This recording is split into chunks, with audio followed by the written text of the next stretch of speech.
So I'll be inspired by a 2011 script. Overall, this is going to be my take.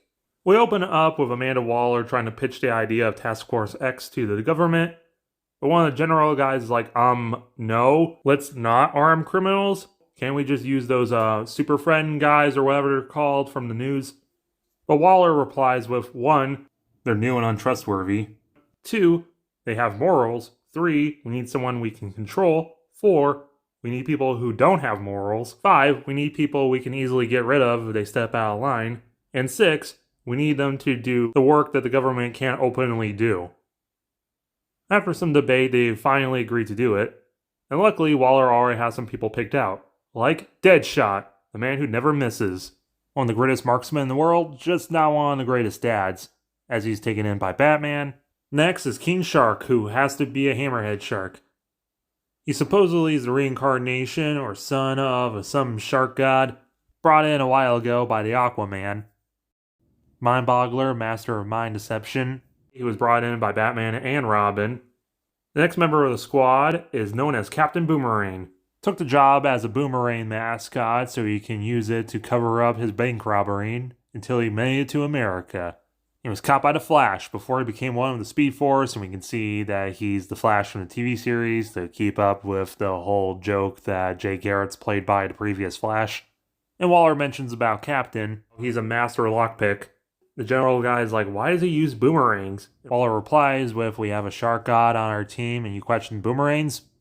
How about I make it weirder with a fencing cavalier and a man of polka dots? How about Blockbuster, a science experiment gone wrong, giving him super strength? Speaking about science experiment gone wrong, the Atom found some way to shrink himself down and used it for his own nefarious purposes. Now we want him on our side. Spinner, a woman in a suit that shoots buzzsaws.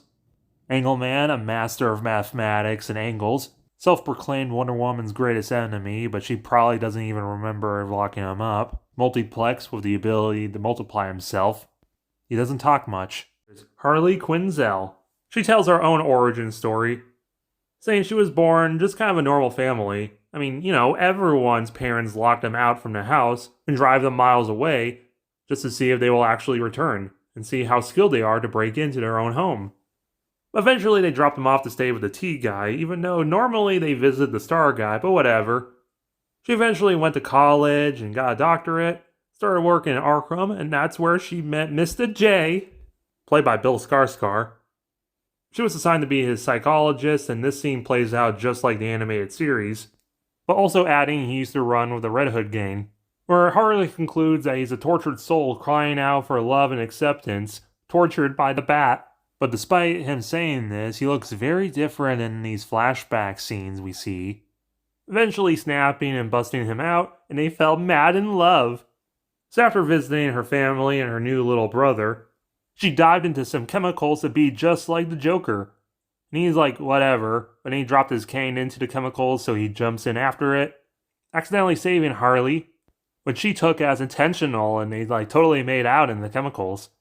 She was caught because during a bank robbery, where we get to see some of her acrobatics, her and Joker were escaping together, but oh no, the Bat's chasing after him. So Joker knows what to do, especially when the Bat jumps onto his car. He uses the ejector seat. Singular. Sorry, kiddo! I could only afford one!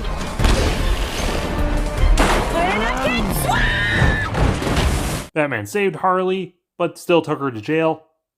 And then it turns out, reverse card, that Harley's being the one psychoanalyzed. Harley knows that Mr. J is going to be here to break her out one day. It's only been 4 years. This stuff takes time. The doctor is like, right, so what's it like being with the Joker? Oh, sometimes he feels like he can be another person, but most of the time he's just the sweetest little clown. I give him nicknames like Mr. J and Puddin'. One time he called me Harvey, and a lot of times he calls me Cancer. And I'm like, how does he know about my grandpa Harvey? And oh my gosh, that's true love right there, that he can tell my zodiac sign without me even telling him. I know his sign's Aquarius, but he was one day off from being a Capricorn, the most clownish of signs. The doctor's like, interesting. And last but not least, Snowflame, with the power of pyrokinesis when snorting cocaine. Everyone but General Wells thinks this is a good idea, but General Wells is like, arming criminals is one thing, Arming with cocaine a madman that can shoot fire is another, but overruled. And Weller tells them they'll be able to control them. Then with him, we see the montage of explaining the squad. The deal. Successfully complete the mission, you get 10 years off. You fail to follow my orders, and I detonate the explosive device. Commanding officer will be Colonel Rick Flag. And I'll do anything to get out of this hellhole. So this is the famous Suicide Squad. Well, we consider that term degrading. The official term is Task Force X. So our team assembled, they mingle. Some Cavalier, Engelman, and Polka Dot Man instantly like each other.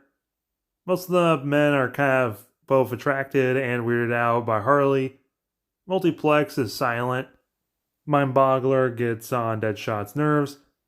The Atom gets on everyone's nerves. And the Cavalier is pretty over the top and flamboyant.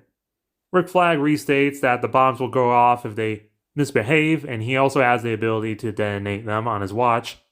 It explains their mission is to pick up a thing in a box, which is on a train in Russia. So the group gets dropped off in a field by a plane. Multiplex says his first words to Captain Boomerang, saying that the bombs are totally fake. Boomerang's like, "Oh, now you speak." He starts thinking, "Yeah, they probably are fake," which he tells the Engelman, and they make an escape attempt just for Engelman to get his head blown. Waller's upset because he was the one who was supposed to get them onto the train. It's already down one member, the train flies by, so they all have to jump in. But then another plane arrives, shooting at them. Waller's confused, and Multiplex is hit. Rick tries comforting him by saying they'll get him out of here, which Blockbuster takes literally and tosses him out of the train. But entering the train from the jet, we meet the Force of July. Magog, with his super strength and flight abilities. Lady Liberty, who has psychokinesis via her torch. Americommando, his weapon expert. Nightshade has shadow manipulation. And Sparkler, who can fly and project energy. Groups look for the box and fight each other, while also having to deal with train security, who hit a security thing on the train, which Rick Flag realizes means the Rocket Red Brigade is after them. They gotta get out of here quick. Blockbuster fights with Magog, knocking him off the train, but because Blockbuster is away from the rest of the squad, his bomb goes off, killing him, and Magog just flies away. Speaking of, it turns out Multiplex survived and got back on the train. He multiplies, but he starts beating up Cavalry and Harley. Mindboggler sees this and starts boggling his brains, till Deadshot kneecaps him, and Harley kicks his ass. Captain Boomerang makes it to the box and unlocks it, discovering inside is Fallout, a nuclear man. And then on the box it says danger from Chernobyl in Russian and English, and Boomerang's like, "My God!" But Americommando and Nightshade zoom up to him. Americommando fights him as Nightshade relocks it. The Rocket Red Brigade arrives. So most of the squad have to deal with them, like Polka Dot Man and Spinner using their dots to take some out. Cavalier seems a little useless at first, but then he's able to throw at him, and he gets inside one of their suits, messing it up. And finally, Snowflame charges up, taking a big old whiff. "I am Snowflame. Every cell of my being burns with white-hot ecstasy. Cocaine is my god. May this fire burn everlasting. Now I am a true god." As the Atom jumps out of his red rocket as they're all burned away by Snowflame. But then the rest of the squad meets up. Magog flies in, severs the train connections. Nightshade zips to the front of the train, accelerating it. And he doesn't care that it will kill him as well. His Force of July got what they came for, and they escape. The squad panics, but then they all just jump out into the snow as the train explodes from the crash. Later they try interrogating Multiplex, but he ain't saying anything until King Shark starts crushing him and he starts spilling the beans, saying that he's actually Silent Majority. Force of July is a government organization brought together by an unknown benefactor to get Fallout. But that's all I know, I swear. With his last breaths, he spits out some words. Cray, North, Boston, fire word, and he just drops dead. And Harley's like, "Oh nice, I'm from Boston." And as she pickpockets him, they call in for a lift and they just kind of have to wait around. Snowflame sets Multiplex's body on fire to stay warm. Mindboggler asks Snowflame how exactly did he learn that he got the powers.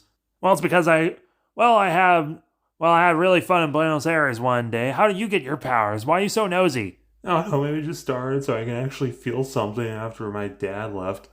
And she admits that she just had it one day. Then an asshole bat locked me up. And Polka Dot Man's like, "Yeah, preach to the choir. I hate that bat." Spinner's like, same. I got my powers because my mom worked in Cadmus. And Adam's like, no one cares. And Harley's like, I care a little. She says that she's totally checking out Captain Boomerang, who's trying to hide behind a tree and pee. So Deadshot and Flag just talk to each other, with Deadshot asking why is Flag with them. And he says that in Iraq he accidentally led to all of his squad being killed. And Waller said if he did this, then he'll get his stars reinstated. With Deadshot talking about how he really is the man who never misses because the only mistake he ever had was not missing and making a daughter. But he loves that little mistake, even if his ex-wife hates him being around her. The helicopter finally arrives. Flag reports on what happened. Waller recognizes Cray as assuming that probably means Senator Joseph Cray, father of one grown and shrinking Adam Cray. Spinner jokes, it looks like we have royalty with us, other than just Sharky. And then King Shark, Harley, and Captain Boomerang are like oohing and eyeing, thinking she meant it literally. Deadshot yells at the Atom, saying, why didn't you tell us before? And Adam's like, well, because he's a freaking dildo. I don't like talking about him. I didn't know he was involved in this. And Waller's like, I don't either. You are not allowed to engage with Senator Cray. So they do anyway, managing to sneak into his house thanks to Adam. He explains that he hired the Force to get Fallout, so he can cause a panic so he can get reelected. But we also see, like, Captain Boomerang stealing from police arrive. They accidentally hit the senator. The squad has to fight through them. Boomerang sees someone sneaking up on Mindboggler, but just ignores it to save his own skin, and she gets shot in the back. Snowflame has one bag of cocaine left, so he decides really hard not to use it and puts it back in his pocket and runs off. After a few close calls with Cavalry, they all meet back up, and they rob a bar. Rick at first tries to stop them, but he's like, oh, what the hell, we've burned through enough. Adam sits down, and he starts crying. Cavalry tries comforting him, just for it to be revealed that Adam's just crying in happiness because now he's rich because his dad's dead. And Polka Dot Man's like, that's how I felt after my mom. Rick is like, that's messed up. But Harley's like, yeah, well, we're all a little screwy. He's the real craziest one, having something that big but choosing to rob banks instead. Deadshot's like, I think she's trying to say that we're all a little messed up in our own ways. It's all how we ended up here in the first place. Bunch of social misfits who just messed up. And Harley's like, yeah, sure, whatever. And they hear fireworks, and Harley gets excited about it. Cavalier has a light bulb moment. He thinks they're going to use Fallout to cause an explosion during the 4th of July celebration by the North Church. Everyone's like, oh. So we see a little bit of the parade, the Force setting up, and then the squad gets there. Oh no, they have Deadshot's daughter who was visiting her grandparents. Flag tries sniping Americommando, which scares him and he runs off. So Magog grabs Deadshot's kid and there's a big chase / fight with everyone. With Spinner and Polka Dot Man being able to take down Americommando by throwing their disc and cutting Americommando's back of his foot. Sparkler keeps blasting at Harley, just kind of flashbanging her in the eye, until King Shark just grabs him and eats him. Magog makes it upside, and he hops in a van with Deadshot's kid. They head out. Deadshot steals a cop's motorcycle and heads after. Everyone else regroups. They steal a parade float and heads after. They somehow all catch up, so Lady Liberty tries using her abilities to throw trash cans and stuff at the parade float. So Snowflame knows what to do, and he takes his last bag of cocaine. Harley's like, there's no time for that. Oh, wait a minute. As he snorts up, and he throws one really big flame at her, taking her out. Deadshot makes it on top of the car, and he gets his daughter back, tossing her to the rest of the group, who ram Onslaught's car and shoots at the tires, causing it to crash. Everyone gets out and goes all Office Space on Magog, taking him, knocking him out. Fallout is charging up, and he's about to explode into a big nuclear explosion. Snowflame feels that his powers are fading, but he knows what to do, and he just jumps and bear hugs him from behind, absorbing the big blast from Fallout, which ends up killing both of them. Deadshot reunites with his daughter. Magog gets locked up. Americommando manages to escape. President Simon Stagg receives the body of Fallout, and he's like, shit. Well, plan B. We're going to use his DNA and try and create a clone, or at least mutate someone else so we can continue Project Captain Atom. And he's getting watched by the Mankind Liberation Front. Ultra Human Knight is upset they couldn't get Fallout alive. But General Immortus is glad they got rid of one of their loose ends after that Chernobyl incident. Lex is upset that he spent so much money to create the 4th of July, and losing their ally Senator Cray, but hopefully they'll be able to create Captain Atom with this. Atom bails himself out with all his new inherited money, and he might even start a new business, maybe even change his name. Amanda gives Rick Flag his stars back, but he decides to reject them, saying he wants to work with Task Force X a little longer. Harley's gonna sit this one out. Then suddenly a big explosion in the wall happens. And we see one of the guards tune up, but it turns out to be Joker. Harley sees him and be like, "Puddin', you actually remembered me. I knew it." Joker, who was actually busting himself out of jail and didn't even know Harley was in the same place as him, decides, sure, whatever. Breaks her out and they hug and kiss. They try popping Harley's bomb, but it just was a dud. In the post-credits is the Justice League International showing up comedically way too late, cleaning up after it all. Remember to like, share, comment, and subscribe if you liked my video. Or don't. I'll really appreciate it if you did.